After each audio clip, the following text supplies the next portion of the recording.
Welcome back to Wealth-ology. For today's video, we will be going to talk about how to pick stocks and invest properly using Warren Buffett's method.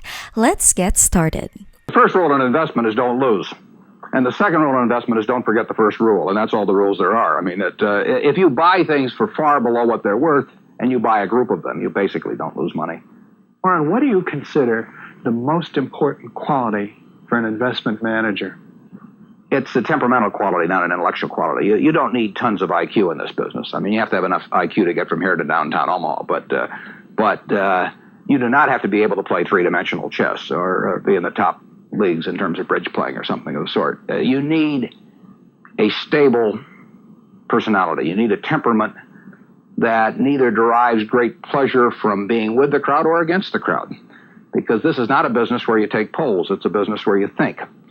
And Ben Graham would say that you're not right or wrong because 1,000 people agree with you.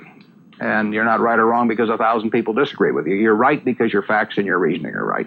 Warren, what do you do that's different than 90% of the money managers who are in the market? Certainly most of the professional investors focus on what the stock is likely to do in the next year or two. And they have all kinds of arcane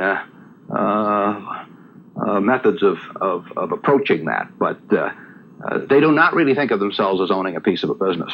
The real test of whether you're investing from a value standpoint or not is whether you care whether the stock market is open tomorrow. If you're making a good investment in a security, it shouldn't bother you if they close down the stock market for 5 years. All the ticker tells me is the price. Yeah. And I can look at the price occasionally to see whether the price is outlandishly cheap or outlandishly high, but prices don't tell me anything about a business. Business figures themselves tell me something about a business, but the price of a stock doesn't tell me anything about a business. I would rather value a stock or a business first and not even know the price, so that I'm not influenced by the price in establishing my valuation, and then look at the price later to see whether it's way out of line with what my value is. So Buffett chose to stay in this world, Omaha, Nebraska, where corn grows just minutes from downtown. Now, Omaha is a nice town, but nobody claims it's a world financial center. Here, the only thundering herd is actually on 4 feet.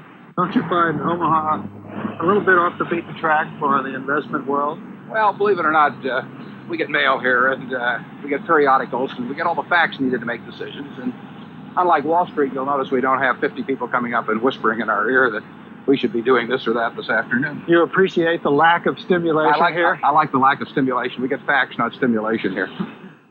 How can you stay away from Wall Street? Well, if I were on Wall Street, I'd probably be a lot poorer.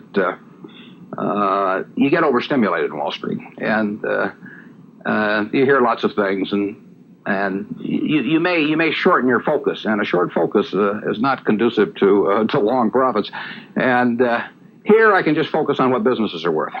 And I don't need to be in Washington to figure out what the Washington Post newspaper is worth, and I don't need to be in New York to figure out what some other company is worth. It's an intellectual process.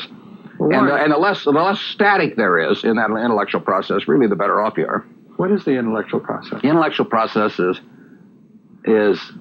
defining your area of competence in valuing businesses, and then within that area of competence, finding whatever sells at the cheapest price in relation to value. And there are all kinds of things I'm not competent to value, but there are a few that I am competent to value. Have you ever bought a technology company? No, I really haven't. In 30 years of investing, not one? I haven't understood any of them. So you haven't ever owned, for example, IBM? Never owned IBM. Marvelous company. I mean, a sensational company, but I haven't owned IBM. And so here is this technological revolution going on, and you're not going to be a participant. Gone right past me. Is that all right with you? It's okay with me. I don't have to make money in every game. I mean, I don't know what cocoa beans are going to do. There are all kinds of things I don't know about, and that may be too bad, but why should I know all about them? I haven't worked that hard on them. In the securities business, you literally every day have thousands of the major American corporations offered to you at a price that changes daily.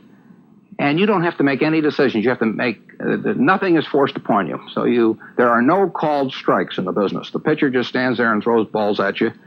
And if you're playing real baseball and it's between the knees and the shoulders, you either swing or you get a strike called on you. If you get too many called on you, you're out. In the securities business, you sit there and they throw U.S. Steel at 25, and they throw General Motors at 68, and you don't have to swing at any of them. They may be wonderful pitches to swing at, but if you don't know enough, you don't have to swing. And you can sit there and watch thousands of pitches, and finally you get one right there where you want it, something that you understand, and then you swing. And so you might not swing for 6 months. You might not swing for 2 years. Isn't that boring? It would bore most people, and certainly boredom is a problem with most professional money managers. If they try to sit out an inning or two, not only do they get somewhat antsy, but their clients start yelling, "Swing, you bum!" from the stands, and that's very tough for people to do. Warren, your approach seems so simple. Why doesn't everybody do it? Well, I think partly because it is so simple. That the academics, for example, focus on all kinds of variables. Partly because by academics you mean professors of right, finance. The data is in business school. Sure, and the data is there. So they focus on whether if you buy stocks on Tuesday and sell them on Friday, you're better off, or if you buy them in election years and sell them in other years, you're better off, or if you buy small companies. There are all these variables because the data are there, and they've learned how to manipulate data. And as a friend of mine says, to a man with a hammer, everything looks like a nail. And once you have these skills, you just are dying to utilize them in some way, but they aren't important.